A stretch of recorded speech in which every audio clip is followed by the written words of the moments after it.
자, 질문 하나 드리고 말씀 시작하겠습니다. 사랑하는 성도 여러분, 예수 믿는 게 복이라는 사실 여러분 믿어지십니까? 여러분 믿어지신다고 말씀하셨으니까 아마 다 들어는 보셨을 것이고 또 우리는 참 많이 이런 이야기들을 합니다. 믿어지는 게 복이고 구원받은 것이 복입니다. 그런데 제가 여쭙고 싶은 건 진짜로 우리가 그렇게 복으로 느끼고 있느냐는 겁니다. 보통 우리는 정답을 배우죠. 구원받은 것이 하나님의 가장 큰 복입니다. 하나도 틀린 게 없습니다. 정답입니다. 문제는 내가 정말로 그렇게 느끼고 있느냐는 거죠. 그런데 솔직히 말씀드리면 전혀 복받은 인생이라고 생각하지 못하는 사람들이 정말 많습니다. 제가 왜 그런가 생각을 참 많이 해봤습니다. 나름대로 고민하고 또 묵상하면서 내린 결론입니다. 우리가 예수 믿고 구원받은 이후에 신앙생활을 하는데 그 신앙생활 가운데 보통은 하나님의 은혜를 누리는 것보다는 수많은 의무감과 수많은 죄책감에 사로잡혀 버리기 때문에 그렇다는 결론에 도달했습니다.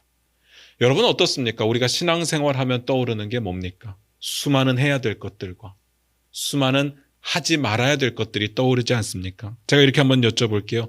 여러분은 신앙생활 어떻게 하십니까? 제가 이렇게 여쭈면 아마 대부분 이렇게 말할 겁니다. 매일 기도하려고 노력하고 있고요. 매일 말씀 읽으려고 노력하고 있고요. 주일 성수 꼭 지키려고 노력하고 있고요. 11조 꼭 하려고 노력하고 있습니다. 또 좀 다른 측면에서 거짓말 안 하려고 노력하고 있고 사람을 미워하지 않으려고 노력하고 있고 질투하지 않으려고 노력하고 있고 남에게 될 수 있는 한 해를 끼치지 않으려고 노력하고 있습니다. 잘 생각해 보시면 전부 다 뭘 하는 것들과 뭘 하지 않는 것들로 이야기를 합니다. 하나님이 허락하시는 은혜를 저는 만끽하고 살아갑니다. 이렇게 신앙생활을 말하는 사람은 저는 한 명도 아직까지 못 봤습니다. 최소한 구원받은 주의 자녀라고 한다면 이 정도는 말할 수 있어야 되지 않겠습니까? 오늘도 주님과 동행하며 산책을 다녀왔습니다. 이 정도는 말할 수 있어야죠. 신앙생활을요, 수많은 해야 될 것들과 수많은 하지 말아야 될 것들로 정의를 내린다면 어떤 문제가 생기느냐? 우리의 마음 가운데 죄책감만 남습니다. 스스로 자책하게 됩니다. 매일 기도하려고 했는데 못했습니다. 매일 말씀 읽으려고 했는데 못 읽었습니다. 주일 성수 꼭 지키려고 했는데 일이 있어서 못했습니다. 11조 꼭 내고 싶은데 먹고 살기 힘들어서 못했습니다. 자, 거짓말하지 않으려고 했는데 어쩔 수 없이 거짓말했고요. 미워하지 않으려고 했는데 미워할 수밖에 없는 사람이 곁에 있습니다. 질투하지 않으려고 했는데 부럽고 질투심이 생길 때가 있죠. 다른 사람에게 해를 끼치지 않으려고 했는데 누군가에게 상처 준 적이 있습니다. 여기에 구원의 감격과 죄 용서함의 은혜는 찾아볼 수가 없습니다. 죄책감뿐이죠. 당연합니다. 우리는 여전히 죄성을 가지고 있기 때문에. 신앙생활이 이러니까 말로는 머릿속으로는 신앙생활이 복이라고 말하지만 진짜 복으로 누리며 살아가는 사람은 거의 없습니다. 다시 여쭐게요. 도대체 예수 믿는 게 왜 복입니까? 오늘 본문 말씀 같이 보면서 그 이야기를 좀 나눠보도록 하겠습니다. 마태복음 16장 13절을 봅니다. 같이 읽겠습니다. 시작. 예수께서 빌립보 가이사랴 지방에 이르러 제자들에게 물어 이르시되 사람들이 인자를 누구라 하느냐. 오늘 본문 말씀이 이렇게 시작을 했습니다. 예수님께서 빌립보 가이사랴 지방에 이르렀다. 성경을 보다 보면 이렇게 툭툭 지명이 등장을 합니다.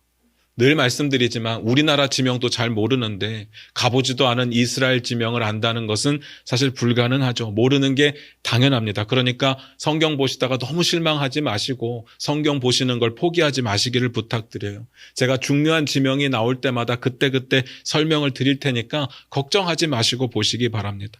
오늘 본문에 나오는 빌립보 가이사랴 어떤 의미가 있을까요? 일단 이곳도 우리 지난주에 봤던 도시들 기억납니까? 두로와 시돈 지방처럼 이방 땅입니다. 엄밀히 말씀드리자면 구약 시대에는 단지파가 차지하고 있던 이스라엘 땅이었는데 이스라엘 백성들이 타락하게 되면서 다 빼앗기게 되죠. 지금 예수님 시대는 이방인들의 땅이 되어버렸습니다. 그렇다면 지난주 봤던 내용 기억나십니까? 두로와 시돈 지방이 왜 중요했습니까? 거기서 만난 가나안 여인이 있었죠. 예수님께서 그 가나안 여인의 믿음을 시험하시고 엄청 칭찬하셨습니다. 믿음이 크다. 그러면서 우리의 결론이 뭐였습니까? 이방인에게도 하나님의 구원의 역사가, 하나님의 구원의 계획이 준비되어 있다. 그렇다면 여기가 이방인이라면, 이방인의 지역이라면 또 그거 보여주시려고요? 그건 모르죠. 봐야 알겠죠. 그런데 뒤를 쭉 훑어봤는데 이방인의 구원 사역 같은 건 나오지는 않습니다. 그러면 이 지역이 이방 땅이라고 할지라도 그 의미는 없는 겁니다.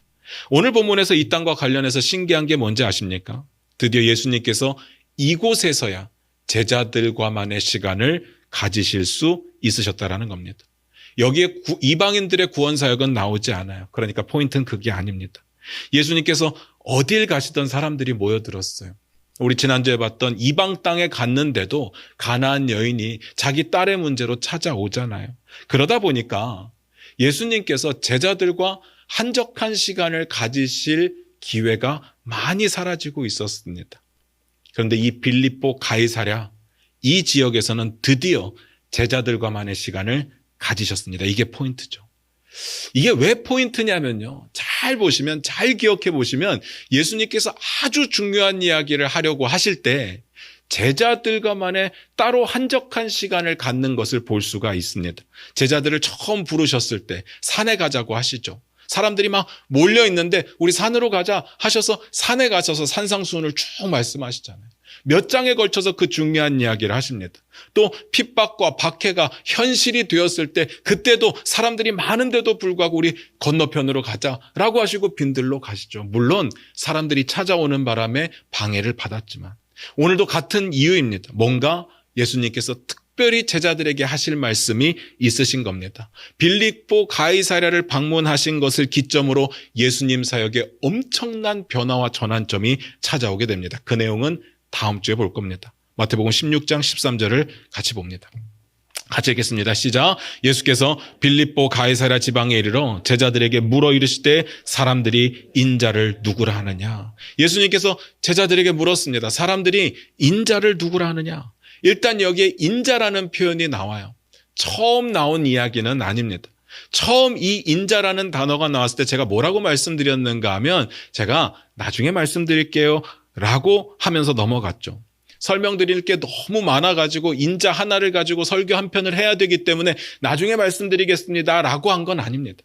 상황적으로 그때 설명하는 것보다 나중에 설명하는 것이 훨씬 더 이해하기가 편하기 때문에 그런데 오늘이 그 타이밍이 된 겁니다. 인자라는 표현은요, 예수님께서 자신을 가리키실 때 사용하는 표현인데 예수님의 인성을 특별히 강조하면서 사용하는 표현이라고 보시면 쉬우실 것 같아요. 여기서 인성은요, 됨됨이를 말하는 인성이 아니라 인간으로서의 예수님, 인간 예수님을 말씀하시는 겁니다. 예수님은 하나님이시기도 하시지만 인간이셨잖아요. 그렇다면 예수님께서 스스로를 가리켜서 나는 인간이야 라고 말하는 그 이유가 뭘까? 그 강조점이 뭘까? 이게 중요한 겁니다. 결론부터 말씀드리면요, 이 표현은 결국에는요, 예수님께서 고난당하시고 죽으실 것임을 강조하기 위한 표현입니다. 잘 생각하셔야 됩니다. 예수님이 하나님으로만 오셨다면 고난당하실 수 없죠. 죽으실 수 없습니다. 인간으로 오셨기 때문에 고난을 당하시고 죽으실 수 있는 겁니다. 마태복음 17장 12절을 볼까요? 같이 읽겠습니다. 마태복음 17장 12절입니다. 같이 읽습니다. 시작. 내가 너희에게 말하노니 엘리야가 이미 왔으되 사람들이 알지 못하고 임의로 대우하였도다. 인자도 이와 같이 그들에게 고난을 받으리라 하시니. 뭔 말인지 아시겠습니까? 인자는요, 고난과 연결이 됩니다. 그리고 죽음과 연결이 됩니다. 그래서 여러분들이 이제 앞으로 성경을 보실 때마다 인자가 뭐 어떻게 했다라는 이야기를 하면 예수님은 고난과 죽음을 생각하고 말씀하시는구나, 그렇게 보시면 됩니다. 그리고 예수님께서 물었습니다. 사람들이 인자를 누구라 하느냐? 이런 질문은요, 사실 그렇게 제자들에게 어려운 질문은 아니에요. 예수님의 인기가 정말 하늘 높은 줄 모르고 올라가고 있었고 예수님이 가시는 곳곳마다 사람들이 몰려들었잖아요. 그런데 제자들은 어쨌든 예수님의 측근에 있는 사람들입니다. 그러면요, 듣는 게 있어요. 사람들이 찾아와서 뭔가를 계속 이야기할 겁니다. 야, 니네 스승은 이렇더라. 니네 스승은 저렇더라. 하는 이야기를 듣게 됩니다. 그래서 제자들이 이 질문을 받았을 때 그렇게 어렵지 않았어요. 굳이 돌아다니면서 물어보지 않아도 충분히 대답할 수 있는 질문이었습니다. 그래서 뭐라고 대답을 합니까? 한번 찾아볼까요? 마태복음 16장 14절입니다. 같이 읽겠습니다. 시작. 이르되 더러는 침례 요한, 더러는 엘리야, 어떤 이는 예레미야나 선지자 중에 하나라 하나이다. 오늘 이 내용을 좀 살펴볼 텐데요. 일단 첫 번째로 침례 요한이라고 생각하는 사람들이 있었대요. 근데 낯설지 않죠. 우리 헤롯의 이야기 볼 때 헤롯이 예수님을 죽은 침례 요한이 살아났다라고 생각했었잖아요. 한번 찾아볼까요? 마태복음 14장 2절입니다. 마태복음 14장 2절입니다. 같이 읽겠습니다. 시작. 그 신하들에게 이르되 이는 침례 요한이라 그가 죽은 자 가운데서 살아났으니 그러므로 이런 능력이 그 속에서 역사하는도다 하더라. 기억나실 겁니다. 그때 당시의 사람들은요, 예수님이 침례 요한이라고 생각하는 사람들이 덜어 있었습니다. 문제는요, 그들이 그렇게 생각하던 말든 상관은 없습니다. 그런데 그들이 예수님을 보면서 침례 요한 아니야? 라고 생각했다는 의미가 뭐냐는 거죠. 이게 중요한 겁니다. 사람들이요, 예수님을 침례 요한이라고 생각하는 의미가 뭐냐면요, 사람들이 예수님을 메시아로 보지는 않았다는 뜻입니다. 메시아를 예비하는 선지자로 봤다는 이야기입니다. 침례 요한은요, 자기가 스스로 그렇게 밝히잖아요. 나는 주의 길을 예비하러 왔다. 내가 그분의 신들매를 들기에도 풀기에도 감당할 수가 없다. 뭔 말인지 아시겠죠? 두 번째, 예수님을 엘리야라고 생각하는 사람들도 있었답니다. 유대인들은요, 이런 믿음이 있었습니다. 메시아가 나타나기 전에 엘리야가 먼저 올 것이라는 믿음이 있었어요. 아까 우리가 읽었던 구절 가운데 그 인자라는 표현이 고난과 연결이 된다고 했을 때 엘리야가 왔는데 너희가 뭐 고난을 당하게 했고 죽였고 한 내용 다음에 그 이야기가 있었거든요. 그 엘리야는 침례 요한을 이야기하는 겁니다. 주의 길을 예비하는 자, 그 믿음이 있었어요. 왜냐하면 말라기 4장 5절 때문에 그래요. 우리 화면 보시면서 같이 읽겠습니다. 같이 읽겠습니다. 시작. 보라, 여호와의 크고 두려운 날이 이르기 전에 내가 선지자 엘리야를 너희에게 보내리니. 성경에 나오거든요. 크고 두려운 날이 이르기 전에 하나님께서 먼저 엘리야를 보내실 거다. 그래서 침례 요한을 보내신 거죠. 엘리야가 와서 메시아를 예비할 거라고 믿고 있었는데 사람들이 예수님을 엘리야라고 생각한다? 그러면 메시아로 생각한 것이 아니라 메시아를 예비하는 예비자로 생각했다는 뜻입니다. 세 번째, 예수님을 예레미야라고 생각하는 사람들도 있었죠. 사실은요, 오늘 나왔던 내용 중에 가장 의외의 부분입니다. 우리가 주로 봤던 메시아에 관련된 예언들은요, 어떤 선지자의 예언이었는가 하면 이사야의 예언이었어요. 예수님께서도 주로 이사야의 예언을 인용하셨습니다. 그럼 사람들이 들을 때 이사야의 예언을 하니까 야, 저 사람이 이사야 아니야? 라고 한다면 우리가 이해가 빠른데 느닷없이 예레미야입니다. 예레미야에 대한 이야기는 별로 없었거든요. 그래서 왜 예레미야라고 사람들이 생각을 했을까 고민을 해봤는데 정확하게 성경에 뭐라고 나와 있지 않아서 정답을 말씀드릴 수는 없지만 예수님과 예레미야를 비교해 봤을 때 예수님의 사역과 예레미야의 사역 중에 비슷한 게 있어요. 그게 뭐냐면 메시지입니다. 예레미야는 별명이 뭡니까? 처음 들어봅니까? 눈물의 선지자 예레미야. 예레미야는요, 예루살렘 성전이 무너질 것을 예언하면서 울었습니다. 근데 사람들이 듣기 싫어했어요.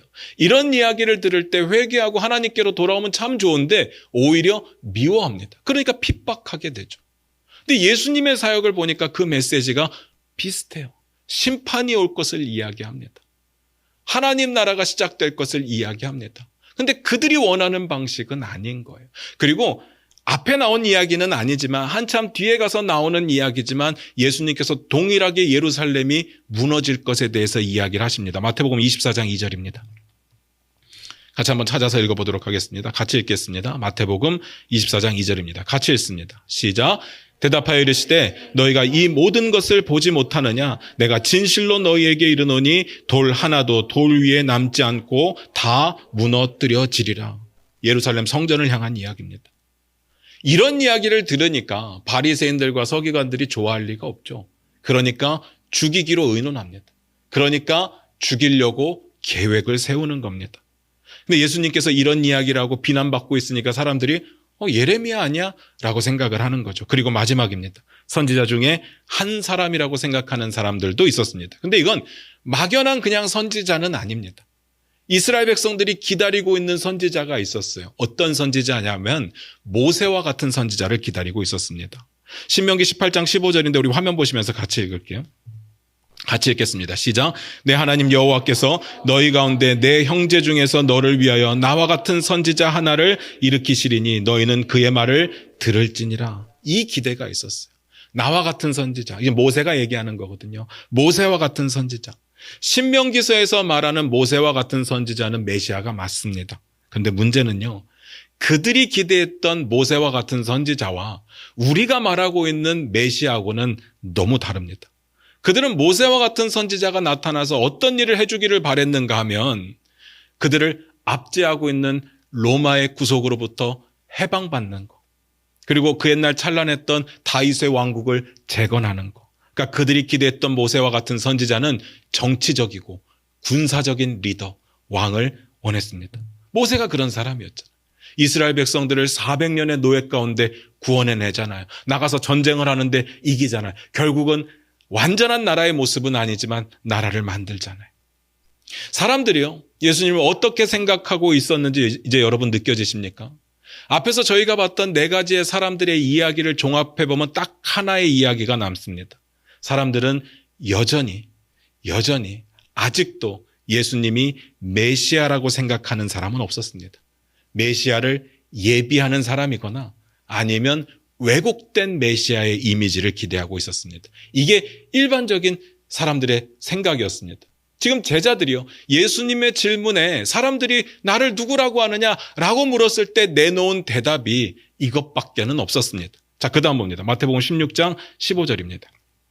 같이 읽습니다. 시작. 이르시되 너희는 나를 누구라 하느냐. 자, 오늘 본문의 방점은 여기에 있습니다. 사람들이 어떻게 생각하는 것은 중요한 게 아닙니다.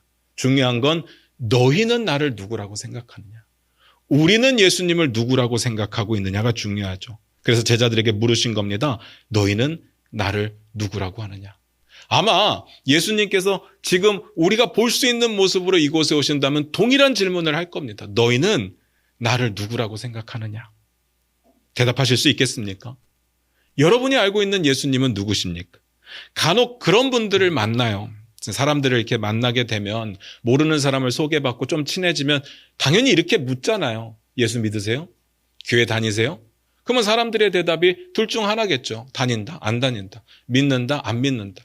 그리고 다니냐고 물었기 때문에 이렇게 대답하는 사람들도 더러 있습니다. 어렸을 때 가봤어요 라고 하는 사람들이 있죠. 그런데 그 많은 사람들 중에 꼭 이런 사람이 한둘씩 있습니다. 우리 어머니가 권사님이세요. 우리 친척 중에 목사님들도 있어요. 이런 이야기를 왜 하는 걸까 제가 고민을 해봤거든요.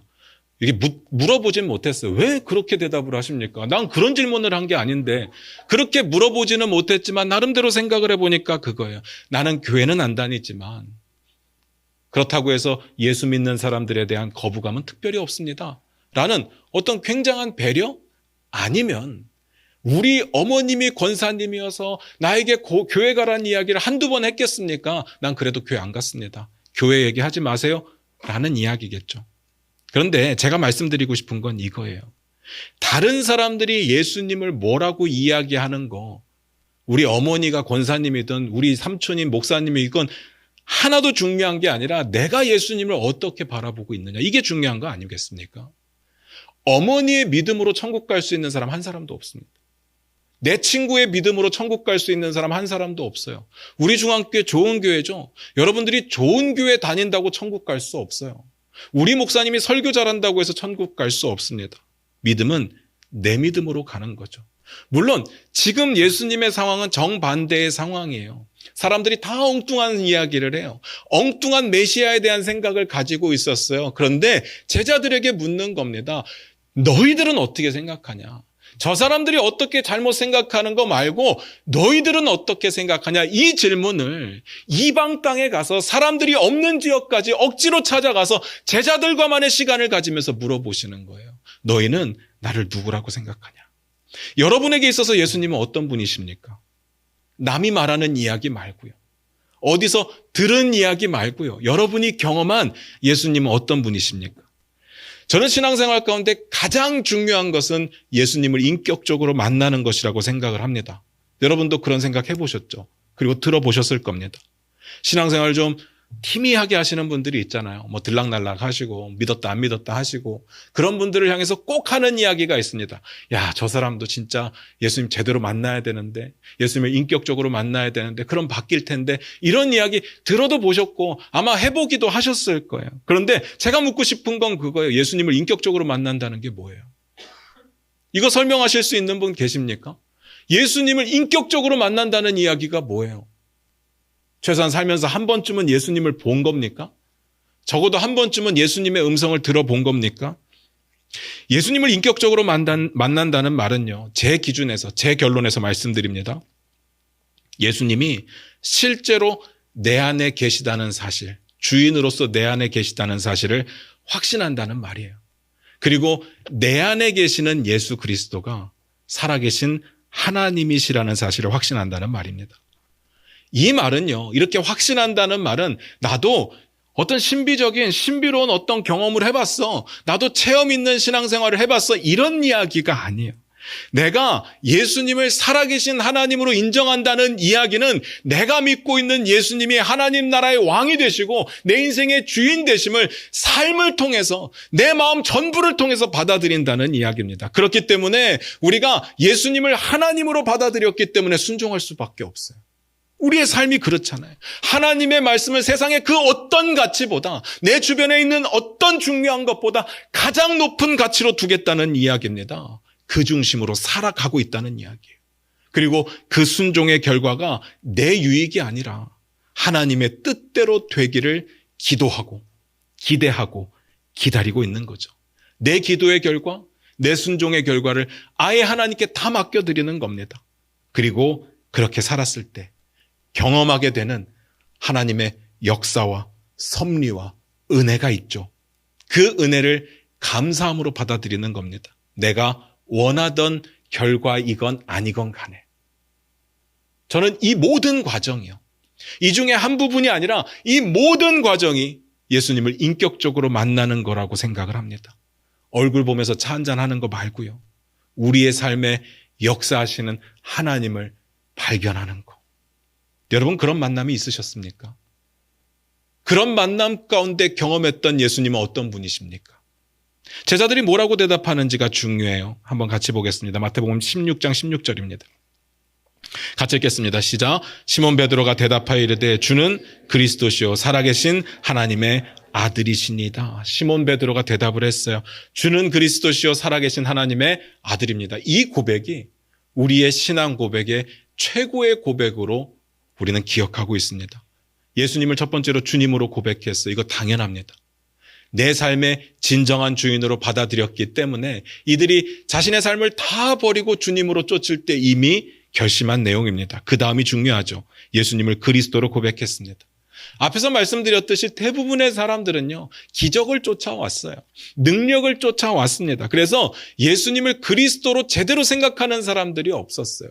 그리스도로 생각한다고 해도 잘못된 기대를 가지고 있었다고요. 그리스도를 예비하는 자나 그리스도라고 할지라도 왕 같은 정치적인 군사적인 힘이 있는 왕 정도로 생각을 했습니다. 그런데 베드로는 어땠을까요? 그 다음에 베드로의 말을 보면 그가 어떤 생각으로 그리스도라고 했는지가 나오죠. 이렇게 고백합니다. 살아계신 하나님의 아들입니다. 정치적인 왕, 군사적인 왕, 지금 베드로의 고백 가운데는 찾아볼 수가 없어요. 정말 최소한 지금 이 순간만큼은 예수님을 하나님의 아들, 다시 말해서 하나님으로 받아들이고 있습니다. 그리고 고백하고 있죠. 기가 막힙니다. 이것 때문에 엄청 칭찬을 받는데 그 내용은 다음 주에 보기로 하고요. 이 고백을 한번 잘 보시기 바라요. 제가 오늘 말씀드리고 싶은 결론은 이 부분입니다. 하나님은 살아계시죠. 저도 알고 여러분도 압니다. 당연히 살아계시죠. 크리스찬이라면 이거 모르는 사람이 어디 있겠습니까? 그렇지만 우리가 믿는 예수님이 살아계시는 하나님이시라는 사실을 아는 것과 우리가 믿는 예수님이 살아계신 하나님이라는 사실을 고백하는 것과는 하늘과 땅 차이입니다. 물론 그렇게 살아내는 것은 더 큰 차이가 있고요. 우리 주님이 지금 이 순간에 제자들에게 원했던 게 뭘까요? 너희가 아냐? 너희가 모르냐? 이거였을까요? 베드로의 고백을 보니까 너희가 이 사실을 고백할 수 있느냐? 고백할 수 없느냐? 그걸 보고자 하는 것 아니겠습니까? 살아계신 하나님이라고 우리가 고백하는 순간, 베드로가 고백하는 순간 예수님을 진짜 살아계신 하나님으로 우리의 삶 속에 온전히 받아들이는 겁니다. 머리로 있던 생각을, 마음속에 있던 생각을 우리가 입술로 내뱉으면서 고백을 할 때 그 사실이 우리의 삶의 진짜가 되는 거예요. 어떤 신비로운 변화와 기적을 말씀드리는 게 아닙니다. 우리가 진정으로 하나님 앞에 그렇게 다가가는 겁니다. 고백은 그렇게 중요한 부분이죠. 그러니까 우리 신앙의 선배들이요, 이 신앙 고백 때문에 목숨을 걸잖아요. 저 어렸을 때 그렇게 생각했습니다. 왜 이렇게 어리석지? 사람들이 내 믿음 때문에 내 목에 칼을 들이거나 총을 들이면서 너 예수 믿어 안 믿어 하면 그 순간에 난 안 믿어 하고 뒤돌아서서 회개하고 하나님 죄송합니다, 나 잘 믿을게요 하고 잘 믿으면 되는 거 아니야. 더 잘 믿으면 되고 남은 인생 더 잘 살면 되지 왜 거기서 죽어? 라고 생각을 했었습니다. 어린 시절에 그렇게 생각을 했어요. 그런데요, 신앙의 선배들은요, 이 고백을 포기할 수가 없었어요. 이 고백 하나 때문에 목숨을 걸었다는 이야기입니다. 그들은 그렇게 죽어가죠. 왜냐하면요, 이 고백이 우리의 신앙 전부를 말하는 거니까. 이 고백이 우리의 삶의 방향을 말하는 거니까요. 제가 자주 드리는 말씀이 있죠. 하나님이 여러분에게 누구이신지를 날마다 고백하십시오. 저는 매일 그 고백을 하려고 노력합니다. 이런 고백을 할 때 조금 더 하나님께 가까이 다가가려고 노력하는 겁니다. 조금 더 하나님과 가까워진 관계 속에 하나님의 뜻대로 살려고 노력하는 겁니다. 저는 이렇게 고백합니다. 하나님은 내 왕이십니다. 하나님은 내 주인이십니다. 하나님의 뜻대로 살겠습니다. 이건요, 매일 아침 일어나서 하는 루틴이 아닙니다. 주문이 아니에요. 제 마음을 담아서 오늘도 그렇게 살아내겠노라고 진심으로 고백하는 선포입니다. 내 삶의 우선순위가 그렇다. 내 삶의 방향이 그렇다. 내 신앙은 그렇다라고 선포하는 거죠. 왜냐하면 예수님은 진짜 하나님이시니까. 베드로가 그 고백을 했습니다. 어마어마하죠. 베드로는 지금 자신의 삶에 살아계신 하나님이 전적으로 역사하고 계심을 받아들이고 있었다는 이야기입니다. 그래서 베드로가 참 믿음이 좋다, 대단하다, 그럴 수 있죠. 그런데 오늘 이야기의 포인트는 그건 아닙니다. 그 다음 내용이에요. 예수님이 그 고백에 대해서 어떻게 반응하시냐입니다. 두 가지 엄청 중요한 이야기를 하시는데 하나는 다음에 보기로 하고 다음 주에 보기로 하고 오늘 하나만 볼게요. 16장 17절을 같이 읽습니다. 같이 읽겠습니다. 시작. 예수께서 대답하여 이르시되 바요나 시몬아 내가 복이 있도다. 이를 내게 알게 하니는 혈육이 아니요 하늘에 계신 내 아버지시니라. 예수님께서 이렇게 대답을 하셨어요. 바요나 시몬아 내가 복이 있다. 오늘 포인트입니다. 복이 있다. 바요나라는 말은요, 요나의 아들이라는 뜻이에요. 요한복음에서 요한은 요한의 아들 시몬아 이렇게 표현을 했는데 바요나 시몬 이렇게 되어 있는데 그냥 표현상의 차이 정도로 보고요. 오늘은 중요한 부분이 그게 아닙니다. 예수님께서 뭐라고 하셨다고요? 네가 복이 있다. 이 부분이 핵심입니다. 예수님을 향해서 주는 그리스도시요 살아계신 하나님의 아들입니다 라고 고백을 한 베드로가 복이 있답니다. 사실 생각해보면 우리도 그 정도 고백은 하잖아요. 그런데 하나도 복으로 안 느껴지거든요. 근데 주님은 분명히 말씀하십니다. 그 고백을 할 수 있는 게 복이야. 잘 생각하셔야 됩니다. 예수님이 야 잘했다. 너 그 고백 진짜 잘했다. 너 대단하다. 어떻게 알았냐. 이렇게 이야기하지 않으세요. 너가 복이 있구나. 예수님께서 이렇게 말씀하신 이유가 있습니다. 잘 들으셔야 됩니다. 이를 너에게 알게 한 이는 혈육이 아니라 하늘에 계신 내 아버지시니라. 이게 무슨 말인지 아셔야 돼요. 주는 그리스도시요 살아계신 하나님의 아들입니다 라는 고백, 이 고백을 한 너는 복이 있는데 왜 복이 있느냐? 하나님께서 그걸 알게 하셨으니까. 다시 말씀드려서 하나님께서 강권적으로 베드로의 인생 가운데 역사하시고 개입하시고 간섭하셔서 베드로가 알게 된 겁니다. 예수가 살아계신 하나님이라는 사실을. 그래서 복인 거예요. 우리 늘 의심하잖아요. 하나님 나를 사랑하긴 하시는 겁니까? 내 기도 듣고는 계십니까? 내 기도를 들으신다면 어떻게 이렇게 안 이루어질 수가 있습니까? 하나님 나 버리신 거 아닙니까? 나 떠나신 거 아닙니까? 이런 의심하는 사람들이 있어요. 내 인생이 나락에 떨어진다고 하나님을 원망하는 사람들이 있어요. 그런데 잘 생각해 보면요. 내가 주님을 선택하여 믿기로 결심한 것 같지만 그 사실이 믿어지게 하신 분은 하나님이라는 겁니다. 우리의 믿음이 시작하는 그 순간부터 하나님은 역사하셨어요. 아니, 우리가 태어나기 이전부터 하나님은 계획하고 준비하셨습니다. 사도 바울이 그렇게 이야기하잖아요. 고린도전서 12장 3절인데 제가 읽어드릴게요. 그러므로 내가 너희에게 알리노니 하나님의 영으로 말하는 자는 누구든지 예수를 저주할 자라 하지 아니하고 또 성령으로 아니하고는 누구든지 예수를 주시라 할 수 없느니라. 우리의 고백이요. 은혜인 이유는요. 하나님의 역사가 아니고는 그 어느 누구도 예수를 주로 시인할 수 없기 때문입니다.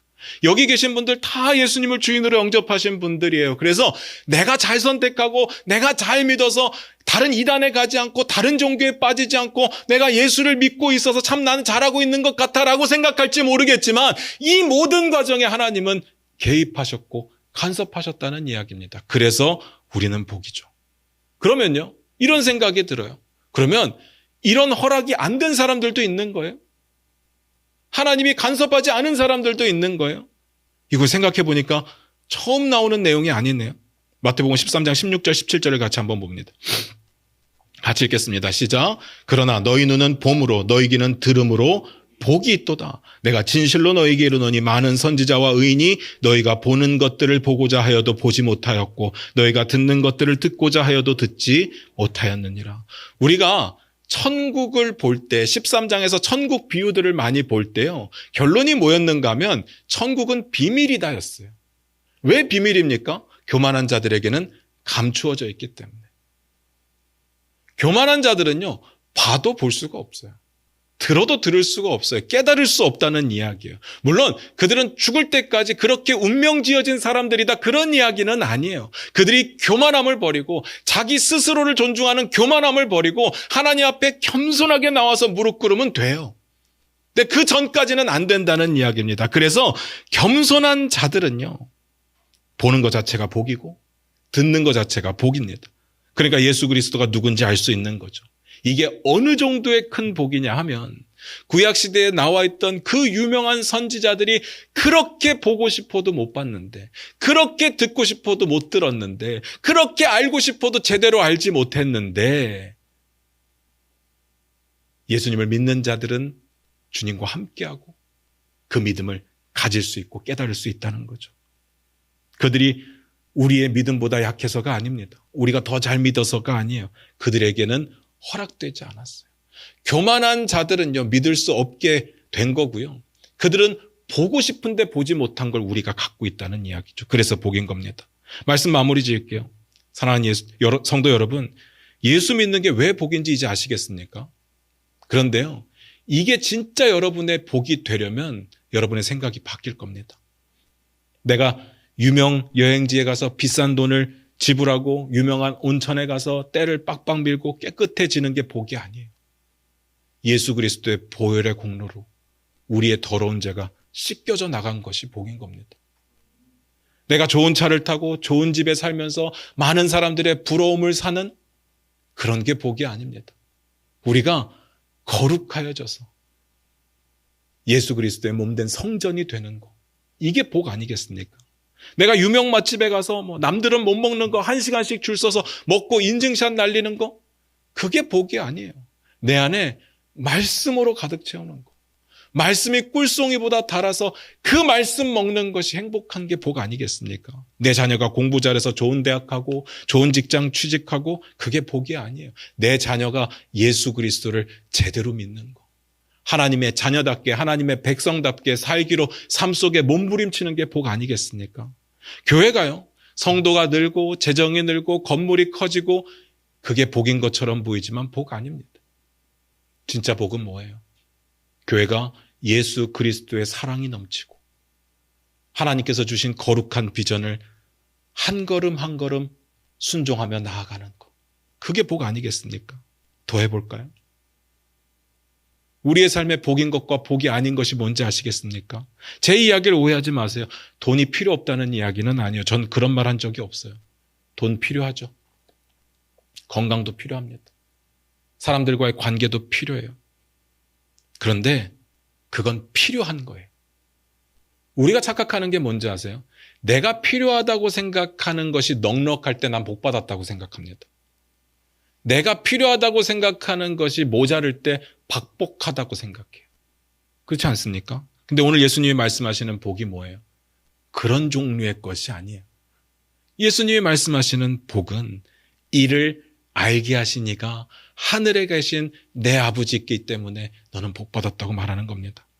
우리 안에 역사하시는 이가 하나님이시기 때문에 내 인생을 가만 내버려 두지 않으시고 간섭하시는 분이 하나님이시기 때문에 저와 여러분은 복받은 인생이 되는 거죠.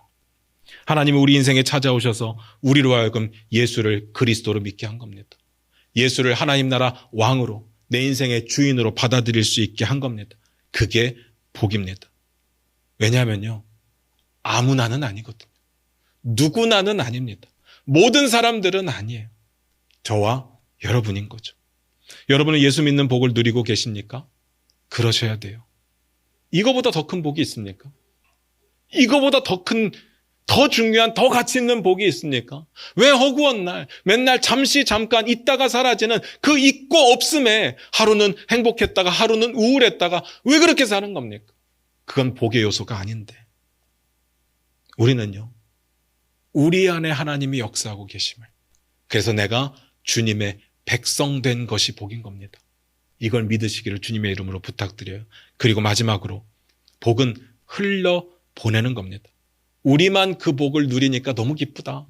아우, 쟤들은 지옥 가니까 너무 행복하다. 그런 이야기가 아닙니다. 하나님께서 아브라함을 부르실 때 그를 통해서 복이 흘러가게 하셨습니다. 아브라함을 복이라고 칭하셨어요. 옛날 성경에는 복의 근원이라고 되어 있죠. 복의 통로 삼으셨다는 이야기입니다. 아브라함을 만난 사람들이 하나님을 알게 되고 그리고 하나님의 복을 누리게 되는 거예요. 여러분은 그 역할을 감당해야 되는 겁니다. 아브라함을 축복하는 자를 내가 복 내릴 거고 아브라함을 저주하는 자에게 내가 저주할 거다. 하나님의 약속 아닙니까? 여러분은요, 여러분만 복 누려서 기쁘다가 아니라 내가 누리는 이 복이 내 가족 가운데, 내 이웃 가운데 흘러가기를 기도하시고 노력하셔야 될 줄로 믿습니다. 기도하겠습니다.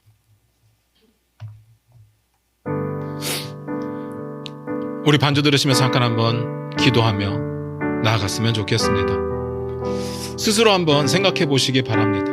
우리는 고백을 잘하는 편이십니까? 머리로 알죠. 생각으로 압니다. 그런데 고백은 좀 사람들이 쳐다보는 것도 불편하고 어차피 하나님 아실 텐데 라는 생각 때문에 나에게 하나님이 어떤 분이신지, 예수 그리스도가 어떤 분이신지 고백하기를 머뭇거리며 미루어오지는 않았습니까? 아니, 그 전에 여러분이 만난 예수님은 어떤 분이십니까? 남이 말하는 거 말고, 남이 간증 중에 말하는 거, 설교 시간에 들은 이야기 말고 내 인생에 역사하시는 성경에 기록된 그 하나님은 어떤 분이실까? 혹시 한 번도 생각해보지 못했던 건 아니었을까요? 고백은요, 저는 능력이 있다고 봅니다. 선포는 능력이 있다고 봅니다.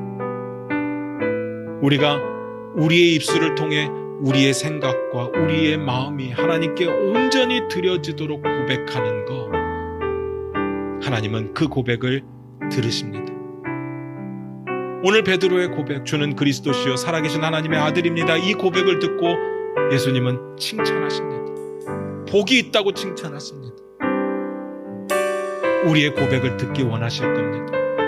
아마 이 자리에 우리가 주님의 음성을 들을 수 있다면 주님 분명히 각자의 삶 속에 찾아오셔서 물으실 겁니다.